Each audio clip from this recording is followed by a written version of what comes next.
Hello les beautés, j'espère que vous allez bien. Alors aujourd'hui je vous retrouve dans l'épisode numéro 17 de l'Ohoho et je ne tarde pas, j'ouvre tout de suite mes calendriers de l'avant. Alors première case du Yves Rocher aujourd'hui. On commence par le Yves Rocher. Je sais pas si vous remarquez mais il y a un ordre et tous les jours ça descend, enfin je sais pas comment vous dire. Il y a un ordre quoi. L'ordre de base c'est Yankee Candle, The Body Shop, Yves Rocher, NYX, Nux, Kinder Clinic. Puis j'avance. Je sais pas si vous aviez compris mais enfin au moins vous savez quoi. Oh, trop bien. Donc c'est un masque nutrition 2 en 1 et c'est trop bien parce que c'est sans silicone, on doit laisser poser et puis rincer. Dans 7 mois c'est mon anniversaire si aujourd'hui on est le 17. Alors dans le NYX par contre c'est une catastrophe. Trop bien. C'est les Line Low rouge à lèvres tout en un et en fait on fait l'eyeliner et ensuite on remplit et c'est la teinte Ride or Die. Le NYX, j'aime trop les cases qui s'ouvrent vers le bas comme ça, j'adore. Alors il est écrit succomber à ce masque efficace en 2 minutes chrono. Instamasque, masque purifiant et lissant. C'est toujours bien d'avoir un masque purifiant mais surtout un lissant parce qu'il y a des jours c'est pas trop ça. Kinder, elle est de travers. Chocobon aujourd'hui, petite gourmandise du jour, case numéro 17. Donc c'est un hydratant concentré super actif. Il est sans parfum, il faut appliquer matin et soir sur une peau nettoyée. Ah ouais, j'ai jamais utilisé encore des hydratants comme ça. C'est chouette parce que ça nous permet de tester des produits et nos plus gros coups de cœur, on peut les acheter en grand format. Case numéro 17. Super légère. En 2018, le Rwanda présentait la plus forte représentation de femmes au Parlement avec 63,8%. Eh ben vive le Rwanda, moi je vais aller vivre là-bas. J'aime bien avoir le pouvoir, je suis un peu une chef comme ça. Ah chouette, c'est un pinceau pour les paupières. Oh je suis vraiment contente, c'est chouette ça. Ça change un peu. Le Yankee Candle, j'aime trop ça. Je le trouve tellement beau. À mon avis, c'est soit Glittering Star ou Cachemire, mais je ne sais pas vous dire parce que j'ai aucune idée de ce que sent le Cachemire. Et Glittering Star, je savais pas que des étoiles sentaient une certaine odeur, quoi. Donc, je sais vraiment pas vous dire. Aucune idée. Alors voilà, j'ai été vraiment ravie de ce que j'ai reçu aujourd'hui, comme chaque jour, hein, je vous dis tous les jours la même chose. Pour l'instant, je ne fais brûler que les petites bougies et je pense que là, celle qui brûle, c'est celle au cranberry et j'adore cette odeur. J'adore le cranberry, en fait, c'est une odeur et un goût que j'adore. Mais c'est très très bien parce que c'est bon pour mes reins. Mon gros coup de cœur, c'est quand même ce que j'ai reçu dans le NYX aujourd'hui. Je trouve que c'est juste super chouette à tester. J'ai jamais testé quelque chose comme ça. Alors, comme je vous le disais hier, Justina n'avait pas ouvert ses calendriers de l'Avent. Dimanche, donc là, il va vous faire une ouverture dimanche et lundi et il avait complètement oublié. Donc vous verrez, on y va. Hello les fratés. Alors aujourd'hui je vais ouvrir mon petit calendrier de l'Avent. Alors un petit slip. Qu'est-ce que tu m'as trouvé de chez Undies? Petit cul, ouais, c'est normal. Beau cul. Hop. Attends, il n'y a pas de petit mot aujourd'hui. Et un petit boucher. Bah si. Pour grossir. Il est dans... Tu l'as fait tomber dans la case. Un petit mot, je vais dire bien qu'il a un petit mot. Alors c'est vrai. Je sais pas. Bah oui, t'as un petit cul. Ouais. Voilà. Donc on se retrouve demain. Ah oui, et tu dois pas ouvrir 2 cases d'affilée. Ah ouais, juste. Ah, mince. Ça c'est du grand. Et alors, donc après le 15 c'est le 16, si je sais bien juste à compter. côté. Qu'est-ce qu'elle me dit? Ne prends pas froid, ça c'est des gants. L'autre, voilà, c'est des gants, je te connais par cœur. C'est des gants de moto quoi. Mais non, c'est des gants, je sais pas d'où. Voilà. Je Beau gosse. Ah ouais, pas mal du tout. Comme ça, comme je fais comme les vrais, je conduis avec ça pour moi. Et mon petit chocobon. Voilà, donc on se retrouve demain pour ouvrir la case 17. Donc voilà, il a reçu son slip petit cul parce que je lui dis toujours qu'il a un petit cul. Non mais tout le monde le dit, hein. Tout le monde le dit. Et des gants parce qu'il fait froid, c'est toujours bien. Et puis je trouve ça super chouette parce que ça change un petit peu des produits. Par contre, là maintenant, le rouge, je vous parle, le produit va ouvrir pour demain. Et je vous dis pas ce qu'il a dedans, mais il va dire, oh, encore. Ça vous laisse un indice de ce que ça peut être. Mais bon, pour un garçon, c'est assez difficile. Sachant que l'aftershave, c'est comme ça qu'on dit pour la barbe et tout, il l'utilise pas. Étant donné que Jessie ne se rase pas, il va chez le barbier, monsieur, excusez-moi. Donc voilà, alors aujourd'hui, je voulais vous parler d'un sujet assez intriguant. En fait, ça fait plusieurs jours que j'y pense parce que ça m'est arrivé le 29 novembre. En fait, le 29 novembre l'année dernière, j'ai eu un accident de voiture. Donc j'étais avec ma cousine transit, j'étais du côté passager. Le choc en fait ça s'est produit de mon côté, donc du côté passager. Enfin bref, je vais pas rentrer dans les détails parce que c'est pas quelque chose de très chouette et ma cousine et moi on n'aime pas trop d'en reparler. Mais en fait ce qui s'est produit c'est que tout mon côté droit était complètement bloqué et j'avais très mal. Après j'avais aussi mal du côté gauche, mais c'était vraiment tout ce côté droit qui me faisait mal. Et puis là ça a continué comme des branches, vous voyez, un petit peu comme un arbre, donc j'avais mal un petit peu à mes deux genoux et surtout ici. Mais j'avais vraiment particulièrement mal dans le bas du dos et tout du côté droit. Je vais vous avouer que j'avais complètement oublié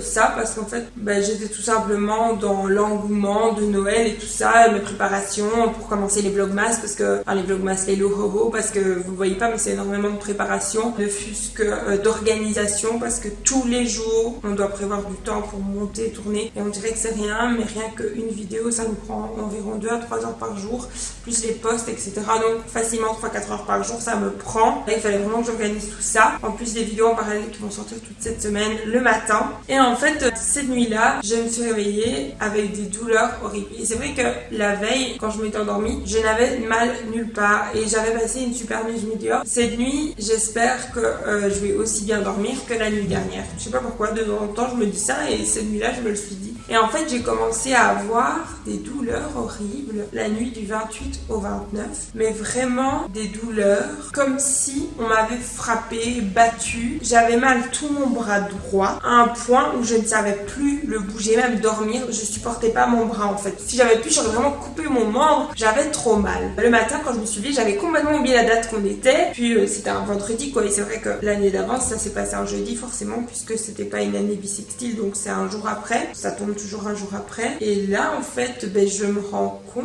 je me prépare et tout, mais impossible de me coiffer, donc j'avais juste fait comme aujourd'hui, donc je me coiffe un jour sur deux, j'attache juste mes cheveux le jour d'après, sinon mes cheveux ressemblent à rien, donc je m'attache les cheveux, même ça je paie. Et puis de mon bras je commençais à avoir mal, vraiment tout mon côté droit, jusqu'à mon pied, à un point que même marcher me faisait mal, pas mon genou par contre. Donc j'ai mal. Et puis en fait je suis quelqu'un qui croit énormément, je suis très croyante et j'essaie vraiment de rester positive tous les jours et c'est très difficile parce que il y a des jours où c'est difficile de rester positif parce que tout simplement on est triste, tout simplement on est découragé, le temps, la fatigue, les choses qu'on a à faire, parfois on gère pas. J'essaie vraiment de rester positive, que ce soit dans mon couple, avec ma famille, mais c'est pas toujours facile bien sûr parce qu'on est humain. Et ce jour-là en me réveillant je me suis dit mais c'est vraiment bizarre, on est le 29, je me dis qu'est-ce qui se passe le 29, pas d'anniversaire, l'anniversaire de mon neveu c'était hier.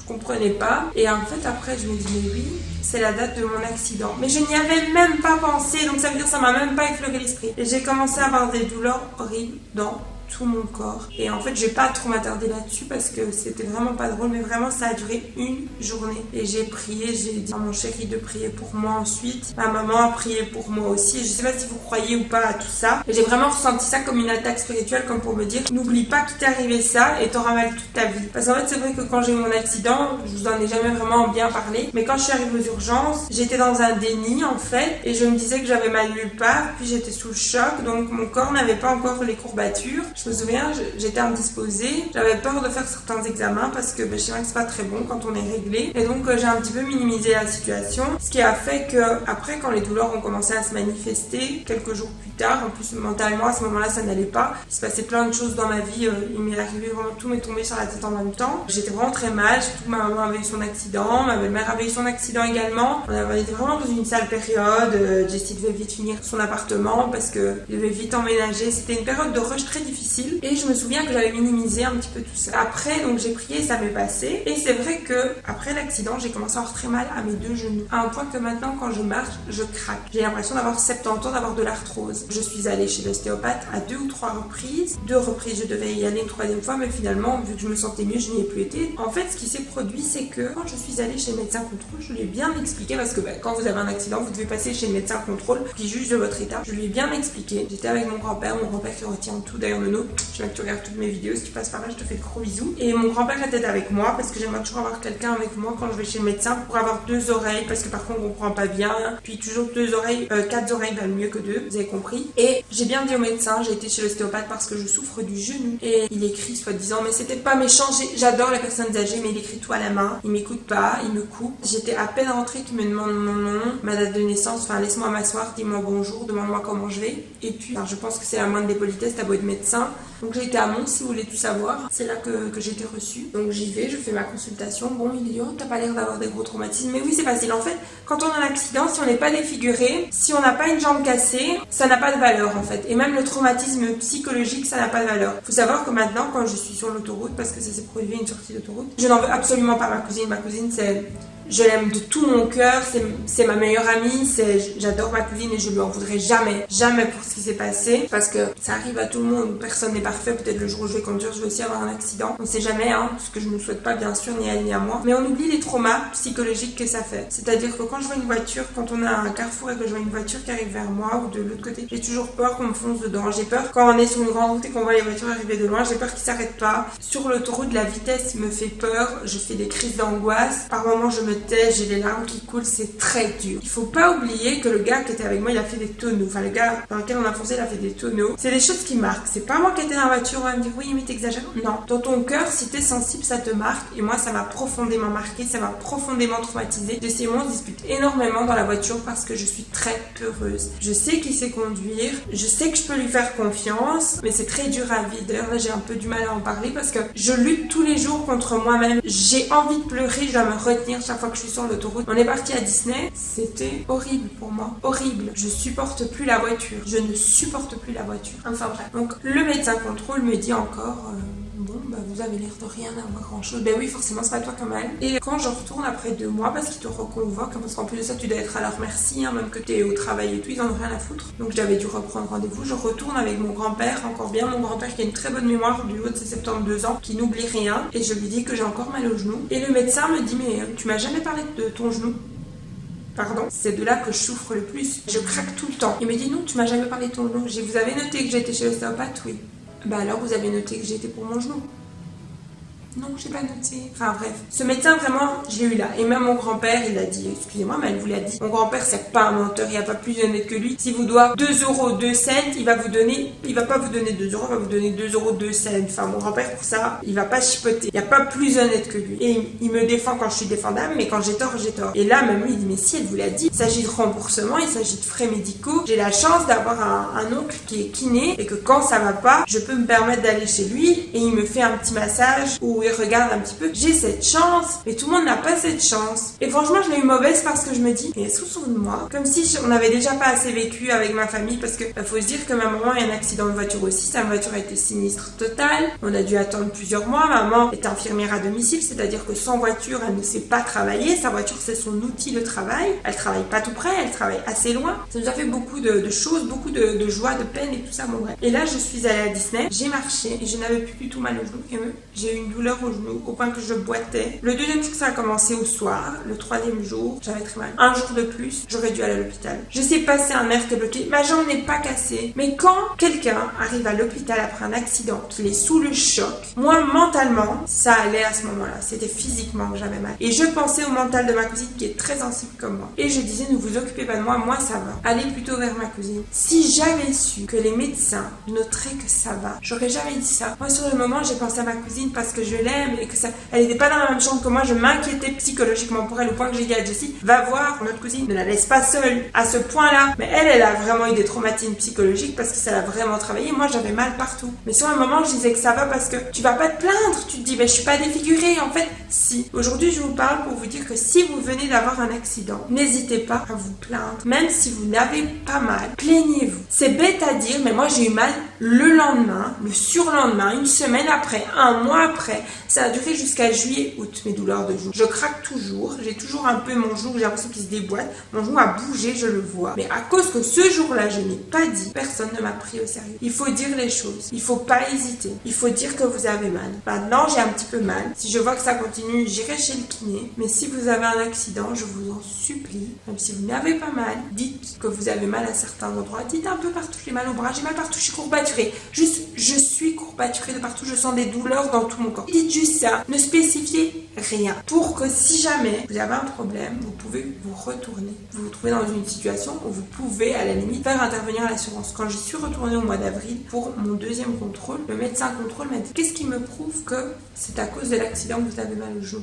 Et moi dans ma tête je me dis, moi je le sais, pourquoi je vais vous mentir? Dans ma tête, je dis ça me fait déjà chier de venir vous raconter ce qui s'est passé il y a 5 mois, ce qui m'a traumatisée. J'ai pas envie d'être là. Vous savez qu'est-ce qu'on m'a dit? Mes lunettes ont volé. Elles sont tombées, l'air pas que les a fait tomber. Mes lunettes sont de travers. J'ai un petit peu chipoté pour les remettre droites. On m'a dit, l'assurance te paye une nouvelle monture mais pas des nouveaux verres. Si ma monture était de travers, bon là mon papa l'avait un peu chipoté pour la remettre droite. Mais que mes verres ils sont comme ça, que je prends des nouvelles lunettes comme ça, qu'on me paye pas les verres parce que les verres sont pas brisés. Fallait quoi que j'éclate mes lunettes par terre parce qu'en plus d'être crevée, d'avoir mal à la tête, je devais rester une semaine sans lunettes parce que l'argent de l'assurance on vous la donne pas tout de suite en plus hein. Mais les factures elles arrivent tout de suite. Enfin bref, tout ça c'est malheureux à dire, mais si vous avez un accident, dites que vous avez mal. Parce que demain vous allez peut-être vous réveiller avec une douleur horrible, on vous croira pas. Aujourd'hui je crève de mal, j'ai la chance d'avoir mon Dio qui a un amour qui passe sa vie à travailler le pauvre. Il m'a dit si tu as mal, si tu vois que ça persiste, tu passes. Et j'ai beaucoup de chance parce que c'est pas le cas de tout le monde. Enfin voilà, je vais vous parler de la bonne action du jour. La bonne action du jour c'est jouer avec quelqu'un qui est tout seul ou rester avec quelqu'un qui est tout seul hein. Et demain c'est bénir quelqu'un. Bénir quelqu'un ça veut dire lui envoyer des pensées positives pour ceux qui ne le savent pas. Donc voilà les filles, moi je vous retrouve